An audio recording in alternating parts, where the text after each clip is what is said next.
नमस्कार, मी माधुरी चॅनलवर तुमच्या सर्वांचे खूप खूप स्वागत. बघा, मी एक सुंदर कविता बोलते, मराठी कविता. तुम्हाला आवडल्यास नक्की लाईक, शेअर अँड सबस्क्राईब करायला विसरू नका. प्राध्यापक विजय पोहनेरकर यांची कविता आहे ती. मी आता म्हातारे झाले असं अजिबात म्हणायचं नाही. कवितेचं नाव आहे मी आता म्हातारे झाले असं अजिबात बोलायचं नाही.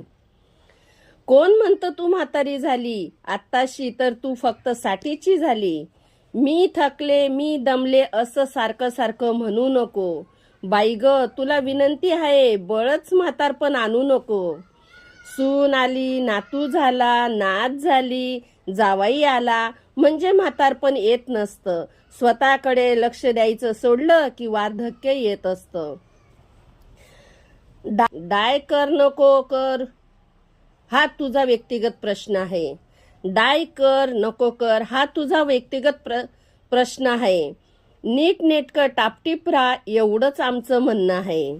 बैलाला झुली घातल्यासारखे गबाळे ड्रेस घालू नको. उगीच अधर अधर जीव गेल्यासारखं चालू नको. लोकांनी आपल्याला काही म्हणो, आपण स्वतःला सुंदर समजावं. रिटायर झालं साठी आली तरी रोमॅन्टिक गाणं गावं. रिटायर झालं साठी आली तरी रोमॅन्टिक गाणं गावं. पोथ्या पुराण जपतप कुलाचार याला आमचा विरोधच नाही, पण मी आता म्हातारी झाली असं अजिबात म्हणायचं नाही. जरी साठी झाली तरी स्वतःसाठी वेळ द्यायचा. मैत्रिणीचा ग्रुप करायचा, ट्रिपला जायचं प्लॅन करायचा आणि जीवाचा आनंद घ्यायचा. आणि हो, दुःखाचे तुणे वाजवायचे नाही. प्रारब्ध प्रारब्ध म्हणून रडायचं नाही. घराच्या बाहेर पडायचं, मोकळा श्वास घ्यायचा आणि हिरवागार निसर्ग पाहून धुंद होऊन मारवा गायचा. फिट राहण्यासाठी सगळं करायचं. हलकासा व्यायाम, योगा, थोडा morning walk, facial, massage, steam, bath सगळं कसं रेग्युलर करायचं. कुडत कुडत जगायचं नाही आणि म्हातारपण आलं असं म्हणायचं नाही. 60व्या वर्षी फॅशन करू नये असं कोणी सांगितलं?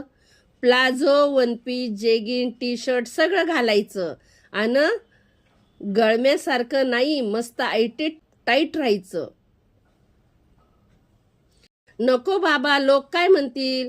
अरे म्हणली का पुन्हा लोक काय म्हणतील. मग ट्रिपला काय नऊवारी लुगडं आणि तिकटा मिठाचा वास येणाऱ्या मेंचट रंगाच्या साड्या घेऊन जाणार का? अगं बाई, जगाची फिकीर करायची नाही आणि म्हातारे झाले असं म्हणायचं नाही. हे सगळं तू का करायचं ते नीट नेटकं समजून घे. कारण तू घराचा आधार आहेस, कुटुंबाचा कणा आहेस, वास्तू नावाच्या पंढरपुरातील मंजूळ विणा आहेस. तुझं शारीरिक आणि मानसिक आरोग्य उत्तम राहील तरच घर आनंदी राहणार आहे. देवघराचा दिवा लागून स्वयंपाकघरात अन्नपूर्णा येणार आहे. घराघरात संस्काराचा सडा आणि चैतन्याचा झरा वाहण्यासाठी तुझं मन प्रसन्न असणं खूप गरजेचं आहे. मी म्हातारे झाले असं अजिबात म्हणायचं नाही आता. थँक्यू.